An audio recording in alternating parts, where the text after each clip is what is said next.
અમદાવાદ શહેરમાં વહેલી સવારથી જ ધુમ્મસભર્યું વાતાવરણ જોવા મળી રહ્યું છે। પાછલા સપ્તાહમાં વરસાદી માહોલ બાદ ધુમ્મસ જોવા મળી છે। શહેરના પશ્ચિમી વિસ્તારોમાં વાદળછાયું વાતાવરણ જોવા મળ્યું છે।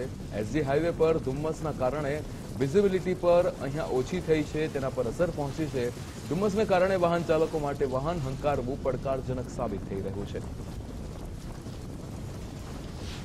એસજી હાઈવે વિસ્તારમાં એસજી હાઈવે રસ્તા પર વહેલી સવારથી ધુમ્મસભર્યું વાતાવરણ જોવા મળી રહ્યું છે। આમ તો સામાન્ય દિવસોમાં 8 થી 9 વાગ્યાનો સમય થાય ત્યારે સૂર્યપ્રકાશ જોવા મળતો હોય છે, પરંતુ હાલની વાત કરીએ તો 9 વાગ્યા ઉપરાંતનો સમય થઈ ગયો છે। તેમ છતાંય વાદળછાયા વાતાવરણની વચ્ચે ધુમ્મસભર્યું વાતાવરણ હાલ જોવા મળી રહ્યું છે, જેના કારણે વિઝિબિલિટી પર સીધી એની અસર પડી છે। આ વાહન ચાલકો તમે જોઈ રહ્યા છો કે આ ગુરુદ્વારા અંડરપાસ છે, ત્યાં જે વાહનો પસાર થઈ રહ્યા છે એમને પોતાની હેડલાઇટ ચાલુ કરીને વાહનો હંકારવાની ફરજ પડી રહી છે। એના પરથી અંદાજો લગાવી શકાય કે વિઝિબિલિટી કયા પ્રકારની હશે। સવારની વાત કરીએ તો સવારે આનાથી ગાઢ ધુમ્મસભર્યું વાતાવરણ હતું, પણ જેમ જેમ હવે સમય વીતી રહ્યો છે તેમ તેમ ગાઢ ધુમ્મસ એ દૂર થઈ રહી છે, પરંતુ હજુ પણ આપ જોઈ રહ્યા છો કે જે ધુમ્મસભર્યું વાતાવરણ છે એ જોવા મળી રહ્યું છે, જેના કારણે વાહન ચાલકોએ ખૂબ તકેદારીથી પોતાના વાહનો હંકારવાની ફરજ પડી રહી છે।